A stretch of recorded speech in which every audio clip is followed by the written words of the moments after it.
We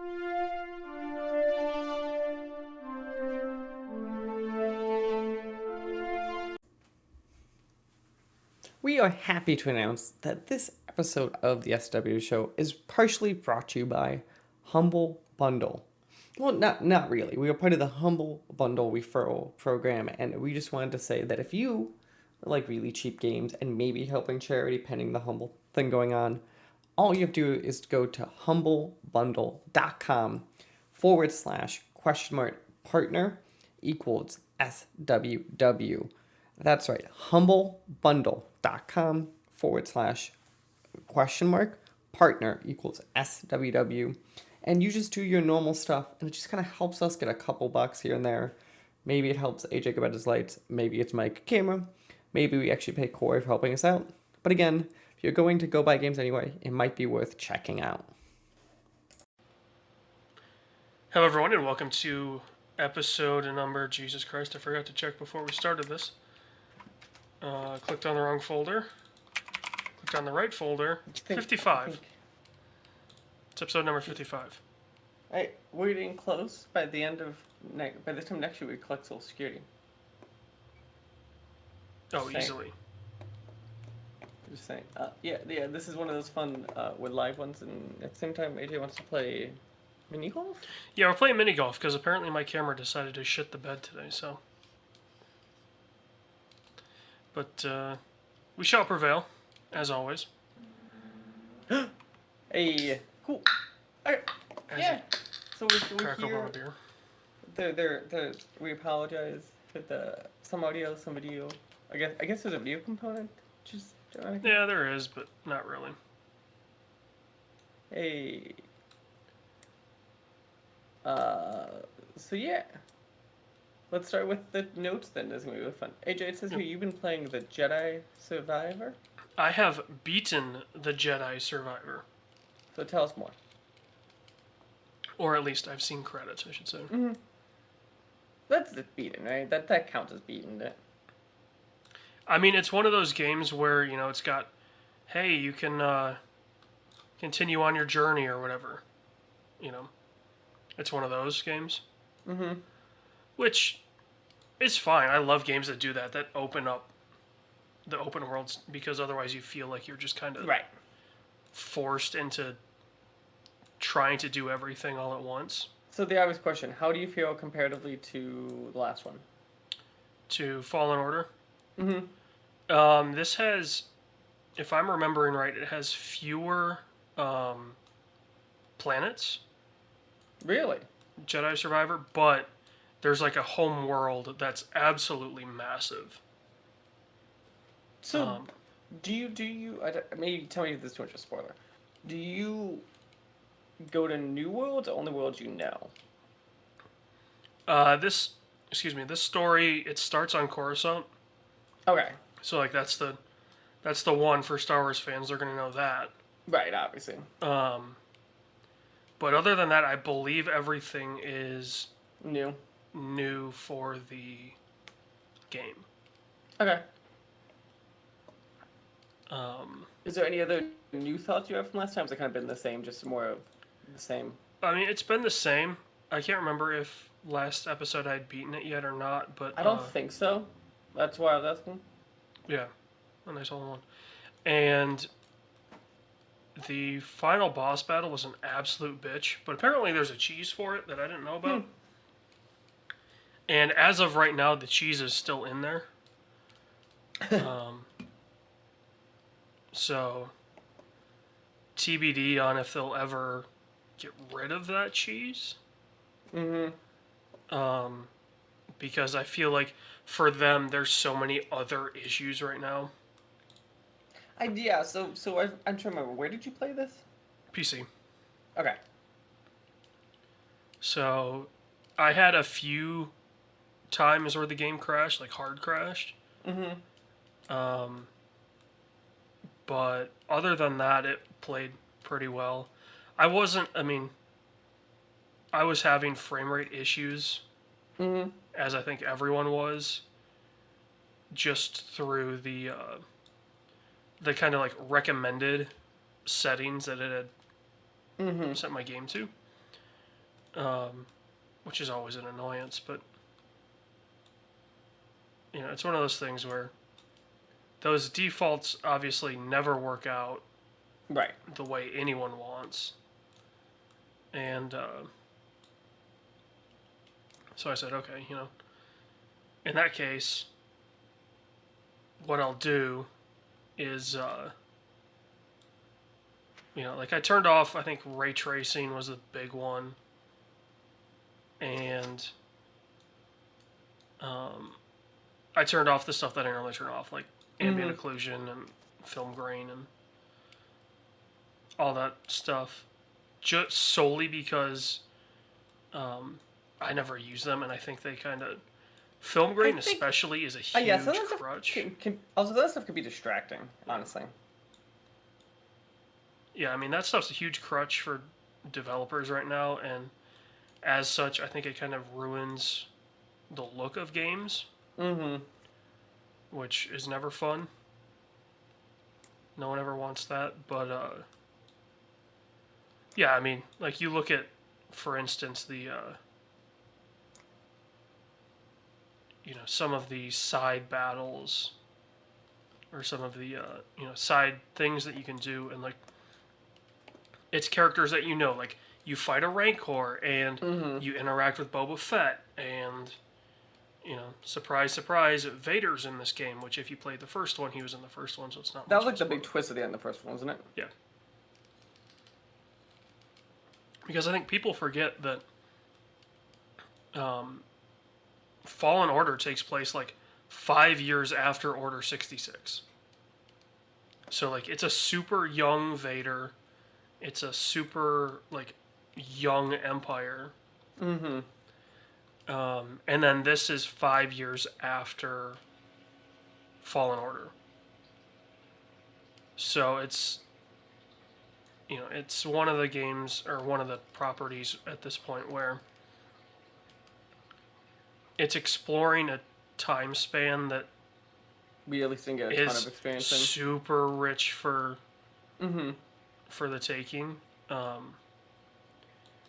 And I mean, supposedly these new games are canon.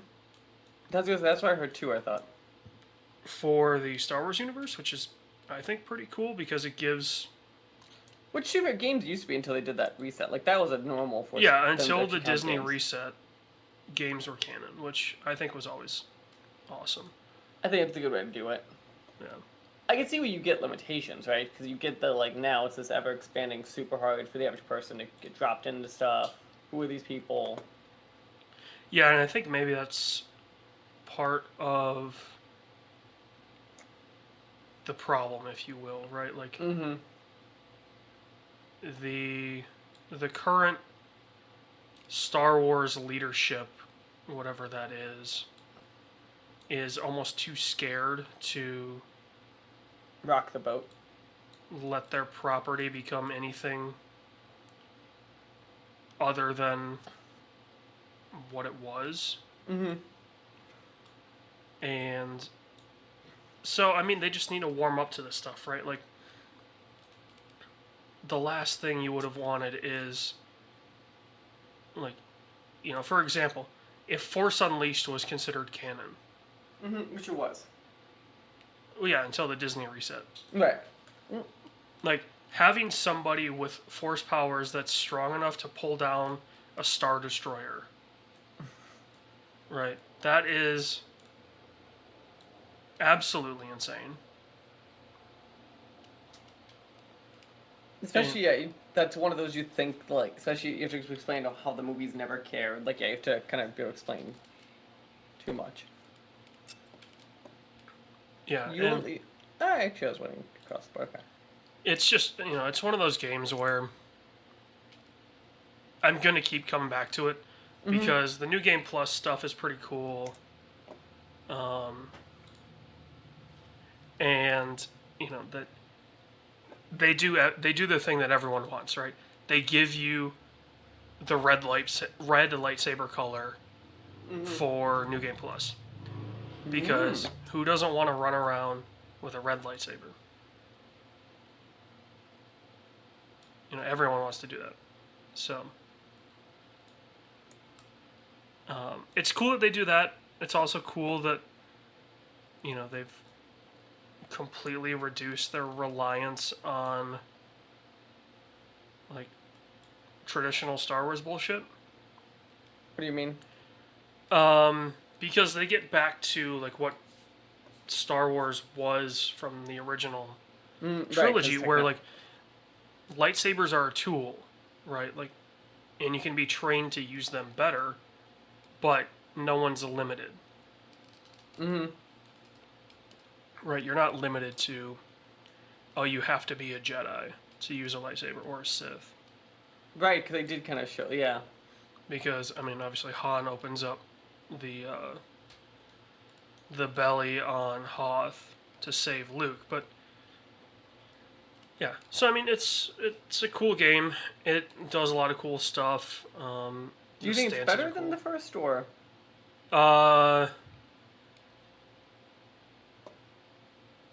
Yes and no. Okay. There's parts of it that are cooler. Being able to fully customize Cal Kestis is pretty cool. The only problem is, no, he had a full beard and a bun when I played. The only problem is, how do you have a canonical Cal?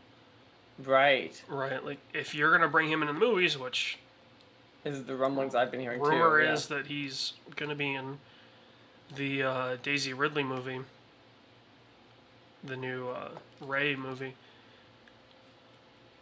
or somewhere around there. I mean, like, there's time for Star Wars to go between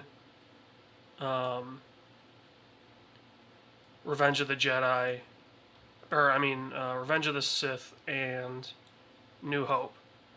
Right, like we had Rogue One, which is right before New Hope, but the gap there is 20 years. So Right. Cal's story, there's still 10 years between Cal's story and the Does that mean? Oh no, that doesn't make sense. Does that mean Force Unleashed and would have? Why am I thinking Force Unleashed actually kept as canon? Am I going crazy? like you said, it used to, but that was one of the ones. Like that was the big example of, why Disney was like, "Nah, son," was because of that. And it was really the second one I thought was more the problem. Yeah, because the absurdity of that's the one where he pulls down the Star Destroyer. Yeah, the second one. Because the first one, I think, is way easier to explain away than the second one. Yeah, I mean the first one's got a really cool idea, right? Like you're being trained by Vader. And it was like Vader's secrets, how people didn't know and stuff. Yeah. Yeah. So it's fun that they had that. Oops. I wish that they maybe stuck the landing a little bit more on it, because the story's so predictable, especially about halfway through. As soon as the twist happens, or you get the inkling of you think what the twist is going to be, first off, as soon as they start hinting at a twist, you know exactly what's going to happen. Which isn't as fun. I wish it was a little more, maybe, like, false step with that. Where, you think the twist is one thing, but it swerves and it's actually something completely different. That stuff's fun, but yeah, just the, I'm not going to say lack of originality with that, but that's probably my biggest pet peeve about the game is just its story's lack of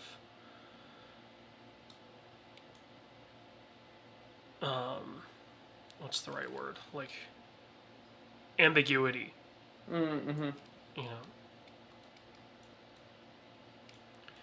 They could have done so many cool things with some of the more ambiguous parts of the story, and it just felt like they were scared to do that at certain times So it because seems they like didn't want to alienate people almost. right. That's gonna say it seems like that Disney even though it seems like Disney a product for more freedom, there's still those limitations. Yeah, so I mean, I'm just really looking forward to what Ubisoft does, and then what the third one of these is. Right, because they basically said there's gonna be a third. Oh, they straight up set up this game to have a direct sequel. So Nice. So yeah. My game's been kind of endless. There's been a bunch of old stuff, so it's nothing I think I'm note to kind of hear. Obviously, we were fucking with Don't Starve together, which apparently people are digging. So we'll eventually get back to it. why have you Other seen thing. some comments on the interwebs? Mm-hmm. It seems positive. That's good. The other thing I want to point out. Sorry, I saw Beef, which was that A24 Netflix series Okay. starring Wong and what's the guy from Walking Dead?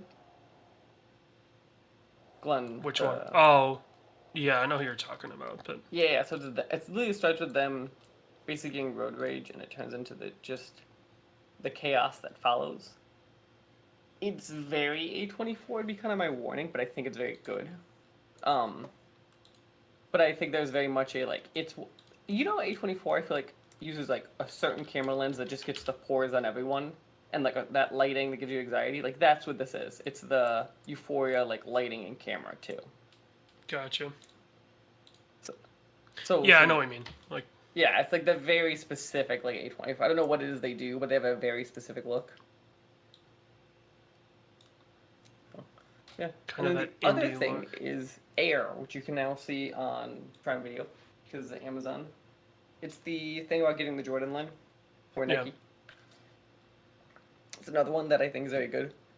I think it's a fair critique I read about Air, which I think is valid, is it's very much one of those baiting films for baiting for an award or something because the casting, the way it's set up, it's very much one of those. Oh, yeah, But but absolutely. but I think it's a very good one of those. Would be kind of my point on that. Yeah, I mean, anytime you have Viola Davis, right? Like, you can Oscar bait all you want, but when your lead actress is Viola Davis and you have Ben Affleck and Matt Damon, Mm-hmm. That's what I mean. It's one of those you know what that film is, but it's a good one of those, right? In the same way, I think a lot of those biopics can be generic but understandable. So yeah, both those reach my rec. When it comes to what we have done, we are talking right after Morday. AJ, why does this say beers and brats? it's a festival about 3 hours north of me Ooh, that one of the local ski areas has, um, where it is a festival of beers from around Michigan, and then local meat markets make brats. that sounds decent. So, and then I went golfing too. So, Nice. Is it a course right there too? I assume. yeah. So we stayed at the ski resort. We stayed on the 18th green of one of their courses, but I Okay. played one that was a little, excuse me, further away, and it was literally a third of the price. Whoa. You That is the know, problem with all that stuff is you could a get couple of the those that are guys that were with us played one of the actual holes. resorts courses, and it was $130 for 18. Jeez. Well, that's not horrendous for Okay. As 18. somebody who doesn't golf, I generally whenever I hear golf prices, I always go, "What the hell is that number?" Yeah. I paid 50 for 18 and a Did you cart. borrow clubs or did you have clubs? No, I have my own clubs. Okay. I've spent a lot of money on golf clubs. I've spent over $1,000 on golf clubs in the past 2 years. Jesus. Well, I basically bought a whole new set, so Yeah. it's nothing too crazy when you think of it that way. Um, But yeah, so had a good Nice. time with that. Currently sweating my ass off as it approaches 93 degrees tomorrow as we're It's because recording we're this. probably in the same low temperature right now. Yeah. Nice. Might be why my camera's overheating. I'm glad we didn't think of that one till right now. But Well, I did a road trip. I want to show. You've been to like most of New England, right? yeah. I gotta say, Maine might be the most impressive state I've ever seen. Impressive? Well, I think like all the trees and everything. Like I think it's my favorite state I've driven through and been through. Vermont's really cool. I really loved Vermont when I was out there. Which yeah, and we ended up not going to Vermont, so that's valid. That would be my one kind of counterpoint is I wouldn't be shocked if it's not that different geography wise. Also, it really isn't, but um, to me Vermont's, I mean it's significantly smaller, so it's a little easier to right, get along. Maine's pretty damn big. yeah to do stuff, but Also, Maine. Also, generally speaking, New England, like we both live in areas where like 1800s is when like old stuff means to us, right? Like kind of the areas we live in. Where Yeah. it's still wild. You're like in the Northeast, and they're like, yeah, this was older than the country, and you're like, what? yeah, the one town that I stayed in Vermont was, I believe, founded 40 years before the country was. The hotel we stayed in was founded in 1730. Yeah. Like, it's like what? So, nice. But yeah, let's jump into the news as we were waiting for you to finish this whole. First thing, we know now officially AEW's new show has been announced as AEW Coliseum. With Collision. the show Collision, I was gonna call it Coliseum. Collision with the first episode in the United Center in Chicago on the I believe 17th, whatever that Saturday is, right before Father's Day. What I find interesting. So it's not the first episode, but it's the first live episode. Okay, yeah, the first live. Like I thought it was gonna air as the first episode on TV. Or no? Yeah. Because they're recording some during their house show stuff. Right. But yeah. What I immediately find interesting is there's still no streaming stuff going on. Like that to me, you think this been announced at the same time the show was, and I'm still very intrigued what's going on with that. Yeah, I almost wonder if they're because supposedly this stuff is going to be on Max. Right. So I almost wonder if that's part of it. Is they're just waiting. Yeah, they're waiting for the Max stuff to fully go through. But it's fully through now, is it not? In terms of the AEW. Oh, right. Because that's been like kind of their crutch is, this stuff's going to end up on HBO, so you don't have to worry about Bleacher Report. Mm-hmm. You don't have to worry about, the different things there. Which makes sense, right? Because who wants to deal with the Bleacher Report app? It just sucks. But what is so do you think, like, so obviously show's coming, here's the obvious, do you think Punk walks out? I mean, Tony Khan's too much of a punk cuck to, not have that be the reasoning that they're doing it there. I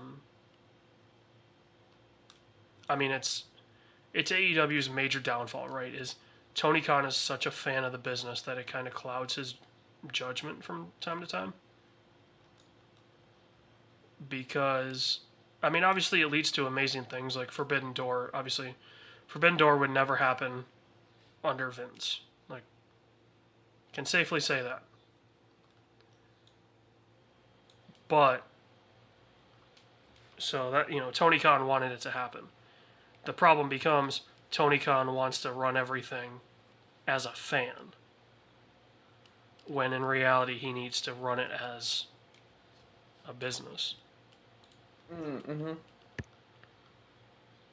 So I mean, other than that, right? Like, I assume Punk's gonna be the um, kind of headliner for the show, and then I mean, I imagine it's gonna be all of Punk's friends, right? Like,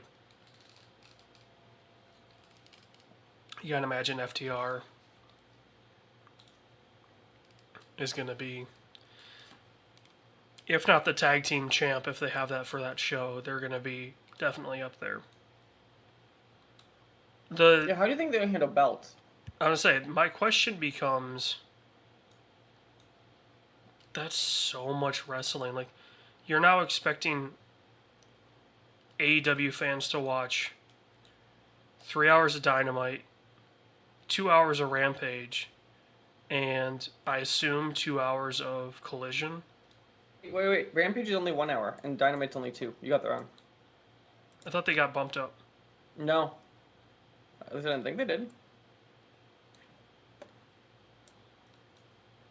And they're not doing Escalation anymore either. This is taking place, that's my understanding. You mean Dark? Yeah, Dark. Well, it's Dark and Dark Escalation. Isn't it the Elevation. two? Elevation, yeah. That's it. That's a good thing, because can you imagine being at a taping for Rampage, Dark Elevation, and Collision? God. It's bad enough because those shows are already like 6 hours long. Right, like the actual live time is always those Yeah. dark matches on both ends. Yeah, I mean, the doors open at like 6. Wrestling starts at 7 and it goes till midnight, usually. Also, I swear I finished my whole reading on you. Is this just not moving? I don't think we're writing on me. Okay. I don't know what I mean, that's right. But yeah, okay. Yeah, my dude's in the hole. I'm occurring strokes because... There we go. Cool. That's funny. Next news story, which this one is called Mortal Kombat 2 because there's a Mortal Kombat 1 story later, which just makes it funnier. The big thing here is Carl Urban is the rumored person to be playing Johnny Cage in, I would say, one of the surprise hits of 21 Mortal Kombat. I don't know if I would call it a surprise hit. Solely because... Better than we thought it'd be. Well, I think people had... There was a lot of hope with this MK movie. Mm-hmm. After MK has been kind of dragged through the mud with different movie iterations of the franchise. God, there's only been... Well, has there been 2 other live-action series or just 1? There have been 2. Okay. So yeah, that's the big stuff. I assume we're both same level of curious what's gonna look like. But I have 3 trailers now, AJ. Okay. So the following trailers came out over the last bit. We have the first look at Killers of the Flower Moon. We have another look at Oppenheimer, and we have the first official Mission Impossible trailer. Did any of these stand out or be something that you really were excited by? I mean, other than, the fact that I was already going to go see Oppenheimer, so I'm not... Yeah. It's not one of those movies where I'm like, oh man, this trailer sold it for me. I was already going to go see it. So... I think I want to talk about the Killers one, because I think that one to me was a different tone than I was expecting. Oh, you mean the 3.5 hour, what was it, Scorsese movie? Yep. Yeah. I think it was a darker tone than I was expecting, and by all counts, it like scored really well at Cannes. Yeah, I mean, it got a standing ovation, which of course it did, but... Of course, but like, I will be curious how this does both commercially and critically. When you get to wide critics, obviously Cannes, you're gonna be a very selective group of critics. Also, well, I mean, the critics at Cannes are just a joke. Right. But, like, Scorsese is one of those that I would argue probably a little better of realistic expectations versus, like, like when you see other people or critics, you're like whatever. Like where Scorsese tends to also do pretty well with the general public is he's not just a like Ari Aster or something. Yeah, I mean, it'll do fine commercially because it's got everyone in it. Also, Apple doesn't care because it's only in theaters for like a month or whatever it is. Yeah, that's true. So they're doing that solely to make some money back slash get it in for all of the Oscar, like get the Yeah. hype. Like that's what they're doing. That. Uh, the other one I do want to say though with Oppenheimer, I'm kind of curious your thoughts. What percentage of Oppenheimer do you think it's going to be taking place during the bomb testing versus like the congressional stuff we've been seeing? Knowing Nolan, this film is going to be basically a two-part series. Mm-hmm. Um, in which the first part is leading up to the test. The test happens, and um, then it's the fallout from the test, Mm-hmm. which I'm totally fine with. Like, that's not a problem with for me in terms of the story. The only thing I would be curious to see in terms of how they want to roll with it is how much of this movie is in color. Yeah, I'm actually curious about that too. Because a lot of this movie has been at least trailered about half and The half. sepia? Yeah, it's been black and white, and I feel like the color scenes have been very sepia.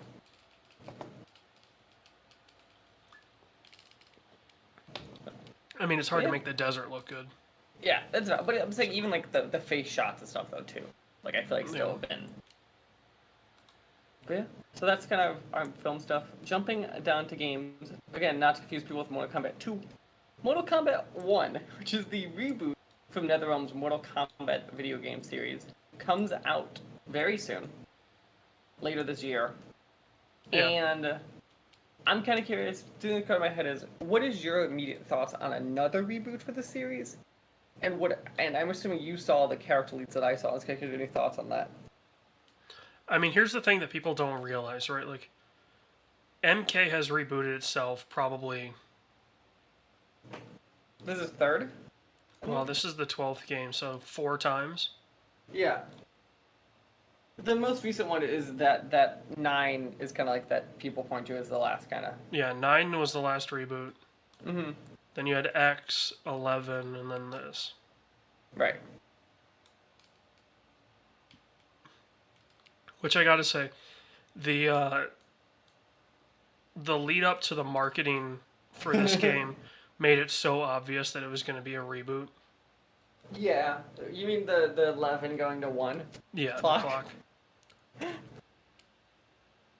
And It's Ed Boon's interesting to me tweet how was they like, did this announcement yeah. like right before all these press conference stuff and not during it. It makes me believe that they are looking for they want their own cycle, right? Like MK dictates its own PR Which is cycle. interesting because, like, sure, fighting games are relatively a select genre. I feel like MK is, like, the mainstream fighting game. Oh, it totally is. You know, there are a few people out there that are Street Fighter freaks, which more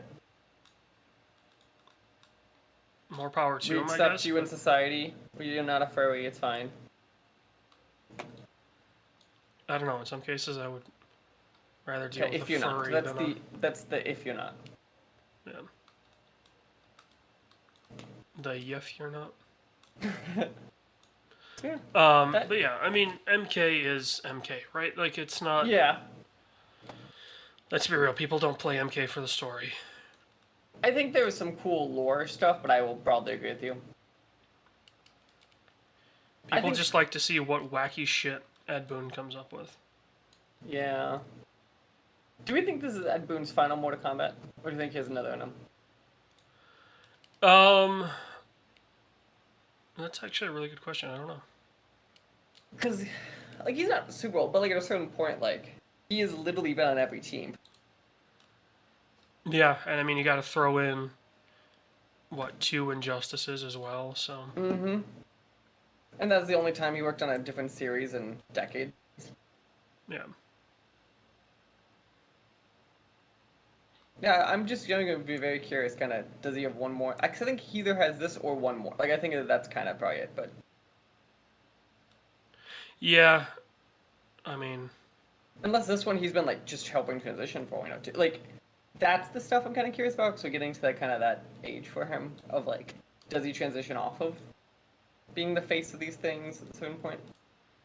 Because Mortal Kombat I is think one the of those problem with weird studios with yeah. a mascot because he is like it's the Kojima thing. Not to that level, but it is that. I mean, I think that's part of the problem, right? Is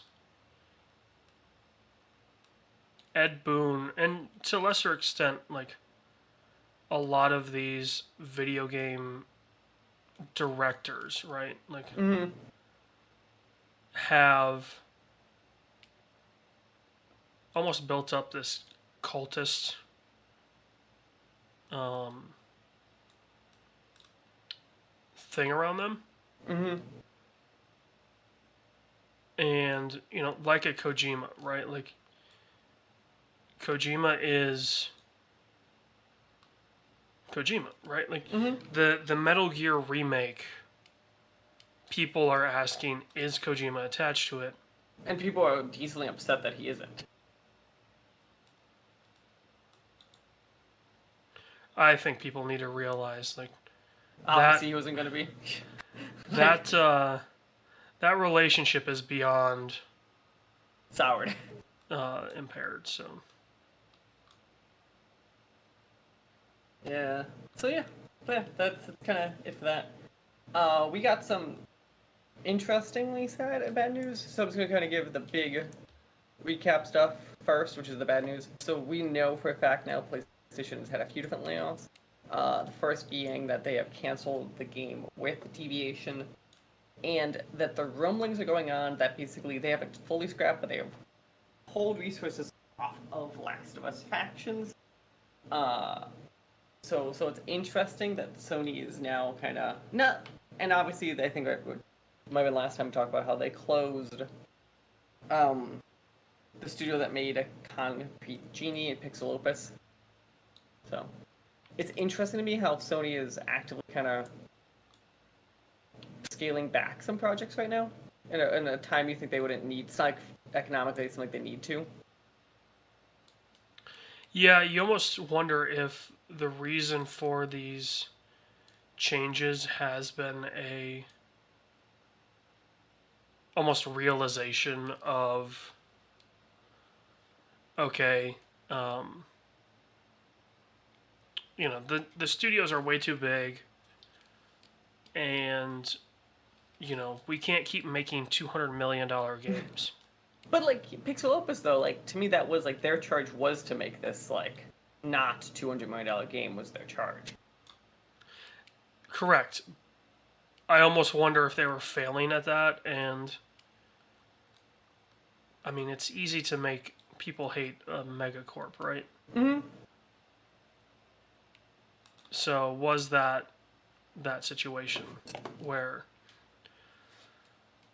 they say, "Oh man, it sucks that they did this," but the reasoning that they did this was, you know,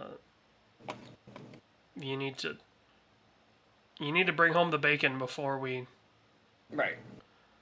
And I do like wish, that. for the record, that you could go back to that era of like we don't need as many games as the PS3 era, but like you could get broadly to that era of like all of the like we have a bunch of small teams or a bunch of mid-sized teams, like that kind of stuff too would be a bit nice.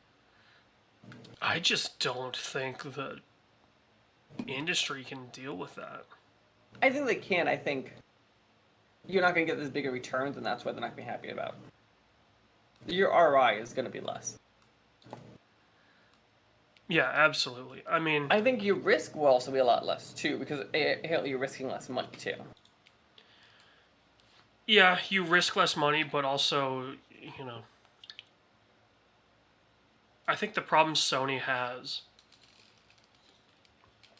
and it's a problem Microsoft doesn't have because they have Game Pass, is you need to be sure about releases now. Yeah, or Microsoft can kind of just do what they want because they can.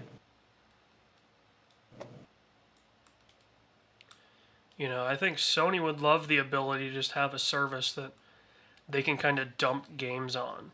Like, okay, you have Plus, but very few games premiere on Plus. Right, you're getting now So, maybe 2 a month on I think last month. Like you're getting some, but it's a very, very limited selection. well, and the thing that I always found weird was, um, Sony wants to have this big, this big essentials or whatever or not It's essential, extra, essentials and extra. Those are the two. the big one. Sony wants that, which is fine. Mm-hmm. You need to make it worthwhile. Mm-hmm. Because, for me, I got the extra thinking, okay, I can get some different games and things like that come out, and some of Sony's first party things that, kind of the Xbox style of day one premieres on the service. And I don't think Sony's ever done that. Mm-hmm. So, Sony is not themselves. That is accurate. Yeah. That's valid. Yeah, it's kind of disgusting when you think of because I think I brought it up when I got my PS5. I had to pay $70 for the show. Mm-hmm. If I had an Xbox, it's on Game Pass. That is still the most wild of them all. The show's on Game Pass.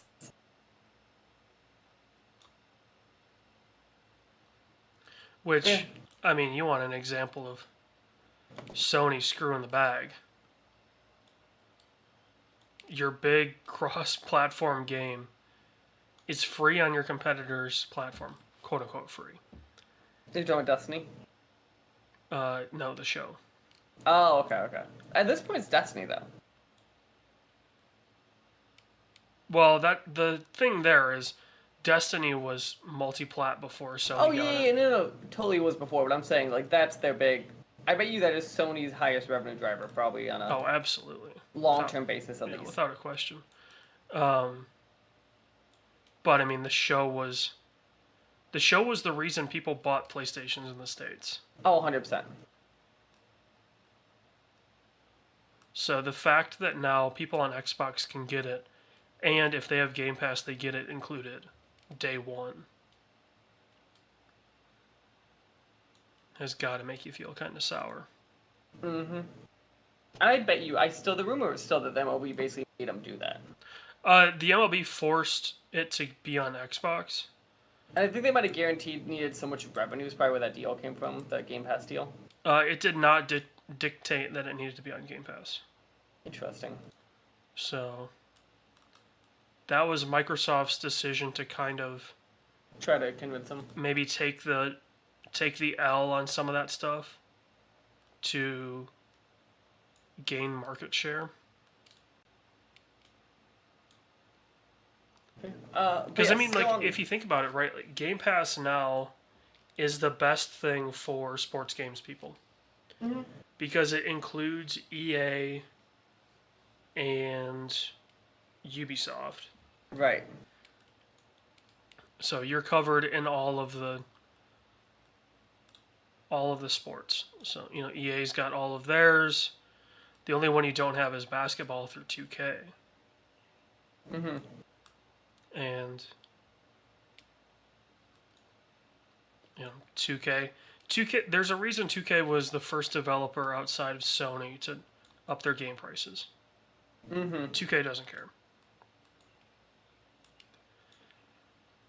Yeah. They know they're going to sell 20 million copies of 2K20 whatever.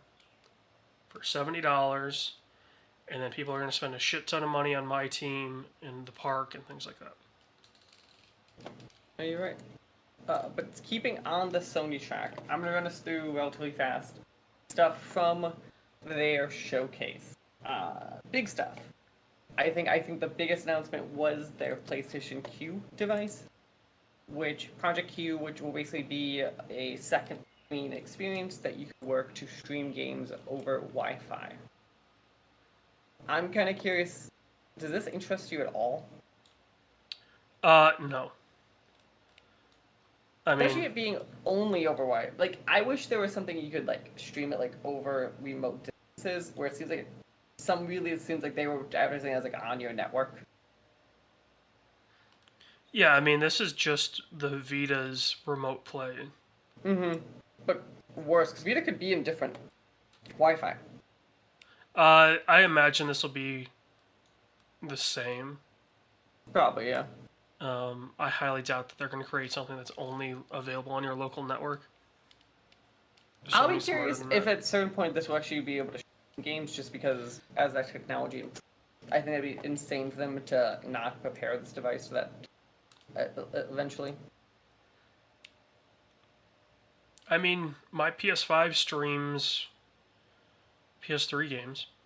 Right, but I'd be curious if this device does. I'm saying so. Right. This one Yeah, now that's changes the what effect. I'm getting at is that tech is already there. So Right. it's not, you Impossible. can see it being done because they already do it. Mm-hmm.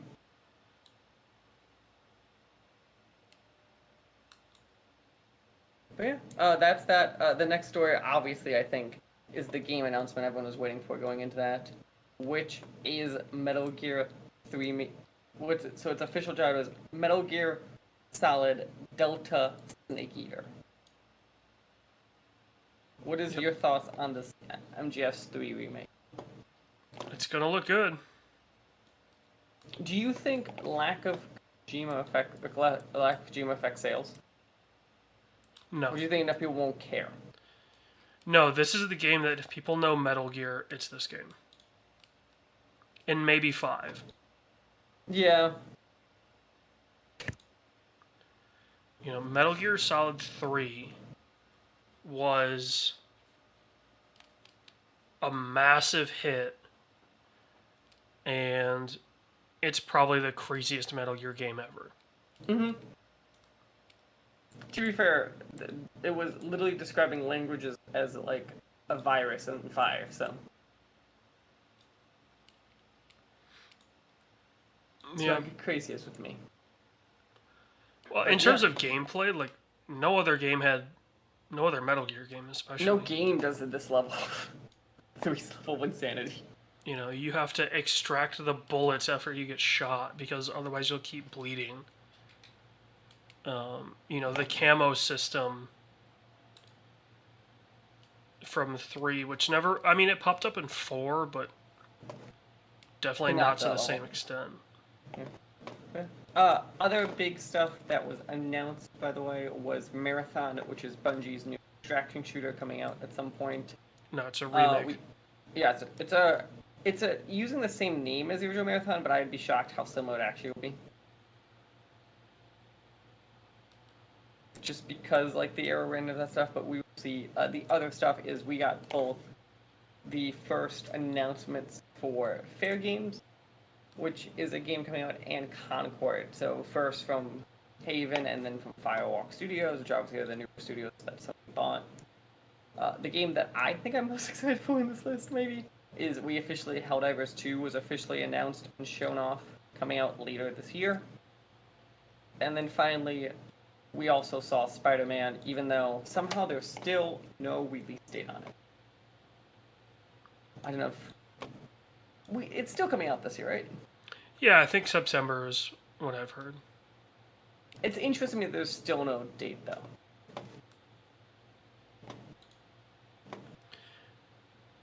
The only thing I would say is holding up a date is they might want to shadow drop this. Or, like, shadow drop it close. It's not true shadow, but it's kind of what AEW Fight Forever did, shadow dropping. Like a month out, even. Yeah. I think you'd be insane to truly shadow drop this. Yeah, I mean, this game doesn't need As long help as people, selling. as long as it sticks with like September or fall, and they keep saying that enough, yeah, I think you're fine.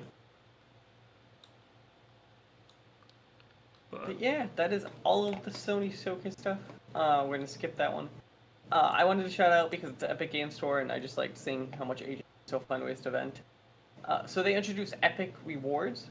Basically, you get 5% cash back now on all purchases on the Epic Store in the form of credits. I know you have plenty of complaints of the Epic Store that some of them are valid. I'm curious, AJ, do you think? Because to me, this is one of the things that I think they've done that everything else has been like on the development side with. I've liked them a lot. I think it's the first time I've seen them do something really on the consumer side that I think is a good thing. yeah, it's their first step to fixing a lot of that goodwill problem that they've had with. Right, like to me, this is a like because the moment stuff consumers indirectly but don't really see. This is something as a consumer I don't see a negative in it. My question is this all Epic purchases? Oh, I do not know. It said Epic Store purchases, so I think you buy like V-Bucks through the store probably, but not if you're buying them in game. Which, the interesting thing about that is, obviously, there's no Epic Store on console. Right. So,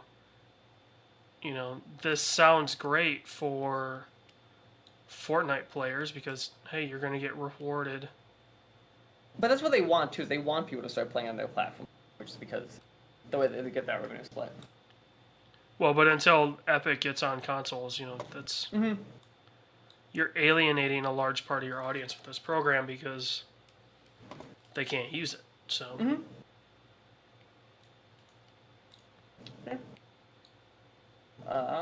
Next thing, which I find interesting, is Embracer and the whatever the sort of things, Middle Earth Enterprises, announced that they are partnering together to create a Lord of the Rings MMO, which is not to be confused with Lord of the Rings Online, which they also announced at the same time is still like obviously has existed for over a decade, like it's still getting update stuff too, and they announced this is not replacing that game, they're still entirely separate, which is wild to me when you get to the point where there's two Lord of the Ring games, MMOs, live at the exact same time, that have nothing to do with each other.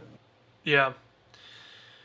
Yeah, this is their tie-in with The Amazon. Amazon stuff. Yeah. Also, that's be like one of the few games in development now. I shouldn't read. I'm assuming they're using Lumberyard for this, right? If Amazon's making it. Potentially. Like, I would just assume you have to. Because could you imagine otherwise? Like, we will keep an eye on it though. That's really all we know of it currently. But I thought worth bringing up. The other thing right now is it is official coming out. I maybe misread the date when I texted AJ about it. But AEW Fight Forever comes out on June 29th. So under a month away. AJ, is this going to be the best wrestling game of the year? It's probably going to be the only wrestling game of the year, so Is it not going to be WWE? I haven't seen anything. Oh, that's. I would find it interesting if this is the year they skip a year. Like that to me would be like a very interesting, the year they choose to skip. Yeah. But as you can imagine, it looks like a Ukes game. It looks like it runs like a Ukes game, so. But I'd be very curious, kind of, especially they've taken a while to build this too. Well, and Ukes, like, Kenny and those guys basically mandated that Ukes do this. Mm-hmm. Right. So So it kind of makes you wonder if that may blow back in their face. right. If Ukes does Ukes things, and Especially if this is the thing you're coming out of the gate with. Right? Like if this is like the 20th W game, it matters way less when it's broken versus the AEW game. Yeah, So we will see. And then final story that I wanted to bring up is one that I think is interesting, is something to shock of no one. Apparently the esports community is just kind of collapsing around us in the traditional sense of, remember, it's like Blizzard bought these stadiums, they have actual teams. This has gotten to a point where esports is way bigger than it probably had any right to sustain itself, and basically the stories going on is like the big ones that people are thinking of, shooting stuff and like League of Legends, is just collapsing monetarily.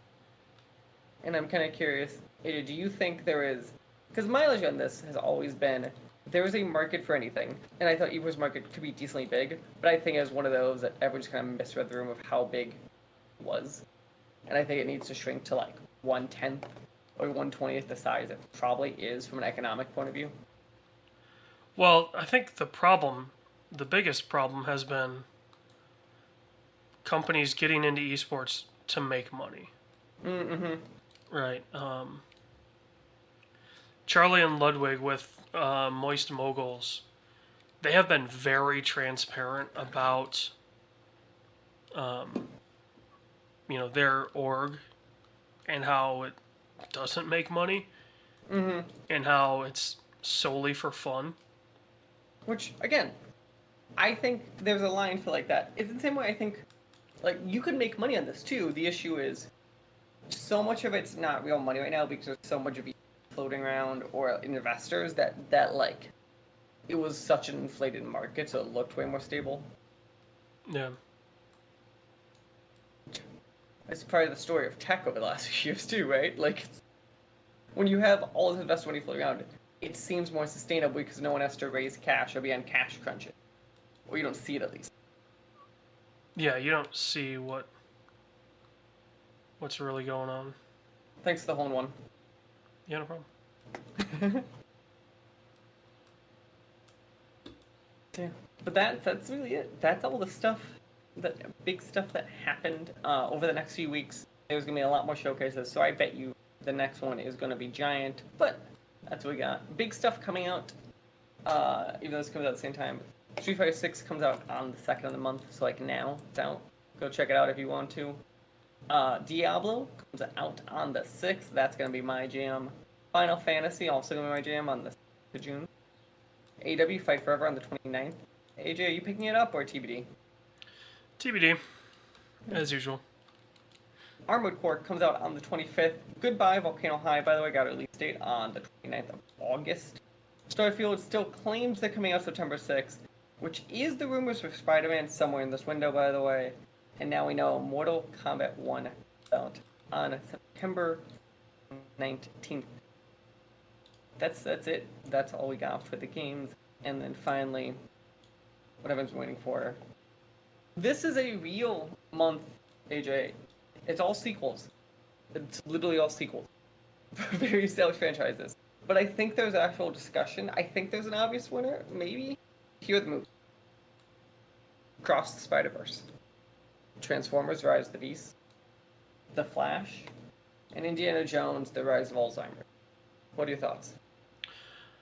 I mean, I'm gonna go see probably most of these.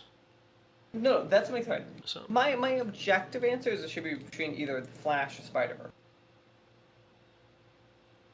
I think the problem is Spider-Verse is still it's too recent, as it's coming out as we're recording this tomorrow. So I agree with that, and then in my head also, The Flash I think has the intrigue of we want to know if it's actually as good as people say. Yeah.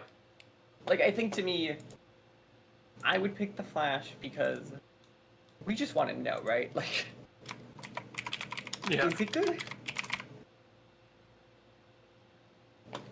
So I think that's what we're gonna call it then. It will be The Flash. Go check it out at your local Cinemaplex. And what do the kids say about Flash? Flash it up. Something, I don't know. Just don't go flashing. Don't go flashing. But anyway, that would do it for us. That is everything I had. Do you have anything else? Not really. It's been kind of a quiet It's been time. surprisingly quiet. I still, I know we said the last time, but it like, in all, even like film was pretty quiet too. Like there was nothing really kind of. Like, we got stuff out of Canes, but it was not like we didn't get any news out of Canes. Yeah, I mean, it's the struggle of having Cannes kind of where it's at. Is no big movie wants to release during Cannes because everyone's at Cannes. Right, and if sure like you'll get like a Spielberg or a Scorsese will, but like that like we knew these things were coming. We're glad we got trailers for them. Yeah. Cool. Yeah, and Scorsese's next movie is about Jesus. I'm assuming that's his final movie. Yeah. Little do people know, Chris Nolan likes to do everything practical. Uh, Scorsese's gonna sacrifice someone on the cross. Amen. And I think that'll do it for us here. AJ, cut it. Say bye, everyone. The SWW Show and all of its affiliate podcasts are podcast by me, Mike Maroney, and AJ Losi, sometimes by our contributors, including Corey King. You can follow the SWW Show on social media at the SWW Show, or sooner or later you go to patreon.com/SWW to help us out. Thank you. We hope you enjoy the rest of your day.